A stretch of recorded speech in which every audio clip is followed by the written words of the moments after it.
धाराशिव जिल्ह्यामध्ये राज्य सरकारने नाफेड आणि पणनच्या माध्यमातून हमीभाव केंद्र सुरू केले होते। सोयाबीन खरेदी जी आहे शेतकऱ्यांची ती सुरू देखील केली होती। आपण आता या ठिकाणी एका खरेदी केंद्रावरती आहेत। धाराशिव शहरातलं हे सोयाबीन खरेदी केंद्र आहे, हमीभाव खरेदी केंद्र आहे आणि या ठिकाणी गेली 4 दिवसापासून बारदाना नसल्यामुळे हे खरेदी केंद्र जे आहे ती बंद आहे। धाराशिव जिल्ह्यामध्ये अतिवृष्टीमधील शेतकऱ्यांना त्याचा फायदा व्हावा, त्यांच्या धान्याला, त्यांच्या सोयाबीनला योग्य तो भाव मिळावा म्हणून राज्य सरकारने हे हमीभाव केंद्र जी आहेत उशिरा का होईना पण सुरू केली होती।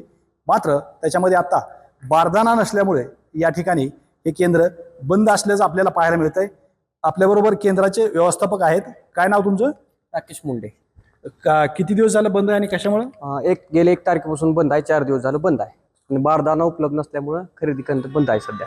बारदाना नसल्यामुळे बर हो। आता कधी येणार आहे बारदाना? आता ते आम्ही जिल्हा अधिकाऱ्याकडे संपर्क केला पण ते म्हणजे आज येईल गाडी, उद्या येईल गाडी असंच त्यांच्याकडे उत्तर येईल आपल्याला। अच्छा, म्हणजे तुम्हाला पण कल्पना नाही काही, जोपर्यंत समोर येत नाही तोपर्यंत काहीच कल्पना कळत।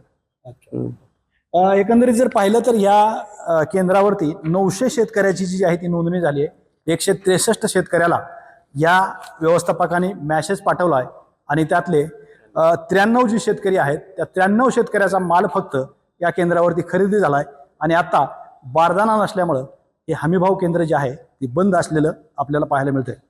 श्रीराम क्षीरसागर, TV9 मराठी, धाराशिव।